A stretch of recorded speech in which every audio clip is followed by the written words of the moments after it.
जय श्री राम। आइए जानते हैं हनुमान जी के जन्म की कथा। तो हनुमान जी के जन्म की कथा जानने से पहले सबसे पहले आती है बात समुद्र मंथन की, क्योंकि जब समुद्र मंथन का समय था उस समय देवताओं और दानव ने मिल करके समुद्र मंथन किया था, और ये बात आपस में ये निश्चित थी कि जो जो भी उसमें से निकलेगा सब आधा आधा बांट लेंगे। लेकिन जब विष निकला, हलाहल विष निकला, तो भगवान शंकर ने उसको पी लिया और अपने कंठ में रख लिया। और जब अमृत निकला तो अमृत निकलने के बाद देवताओं दानवों में थोड़ा सा युद्ध भी हुआ कि वो चाहते थे, दानव चाहते थे कि पहले हम पी लें, लेकिन ब्रह्मा जी भगवान विष्णु ये नहीं चाहते थे कि दानवों को ये अमृत मिले, क्योंकि अगर ये अमृत मिला तो फिर वो अमर हो जाएंगे और फिर इस संसार का बहुत नुकसान करेंगे।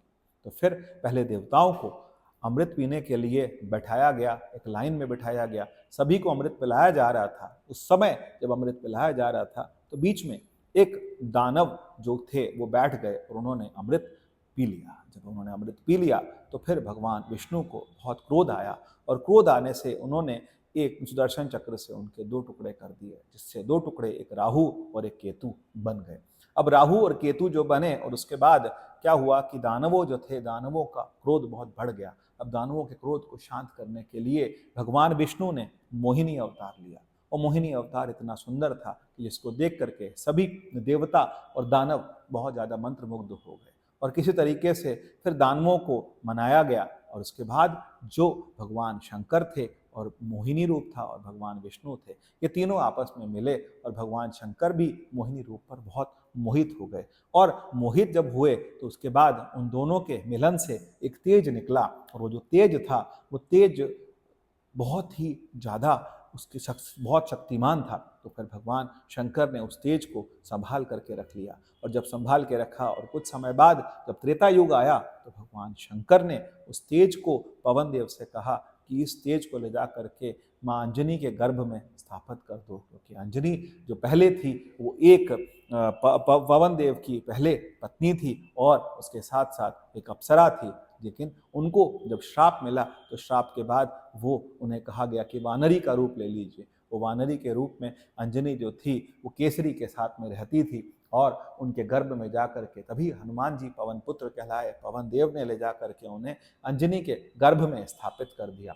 और फिर उसके बाद जब समय पा करके भगवान हनुमान जी का जन्म हुआ। अब हनुमान जी के जन्म के बाद हनुमान जी जो थे वो बहुत ही सुंदर थे, और बहुत ही जो जिसको कहते हैं एक चंचल बालक थे। वो चंचल बालक होने की वजह से हनुमान जी कहीं एक जगह रुकते नहीं थे, वो पूरे ब्रह्मांड में खेलते थे, क्योंकि वो पवन पुत्र थे। तो पवन देव की सारी शक्तियां भी उनके पास थी, और उनके साथ साथ वानर स्वभाव होने की वजह से उनके अंदर चंचलता भी बहुत थी। और चंचलता की वजह से एक दिन जा करके उन्होंने सूर्य भगवान को अपने मुख में डाल दिया। तभी कहा जाता है युग सहस्त्र को, जो युग सहस्त्र के बराबर जो था वो सूर्य था, लेकिन हनुमान जी ने उसको अपने मुख में डाल दिया। लील्यो ताहि मधुर फल जानू, मधुर फल की तरह से हनुमान जी ने उसको अपने मुख में डाल लिया।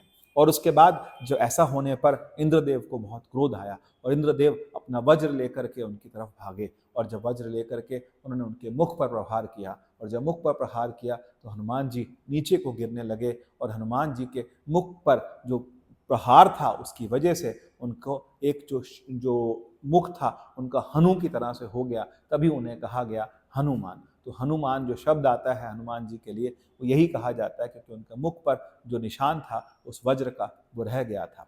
और हनुमान जी को फिर कुछ ऋषियों ने श्राप दिया, क्योंकि हनुमान जी चंचल होने की वजह से ऋषियों को भी तंग करते थे। तो उन्होंने श्राप दिया कि तुम अपनी शक्तियों को भूले रहोगे, और जब तक जरूरत ना हो और तुम्हें शक्तियां याद ना दिलाई जाएं तब तक तुम उन शक्तियों को भूला हुआ ही रहोगे। जय श्री राम।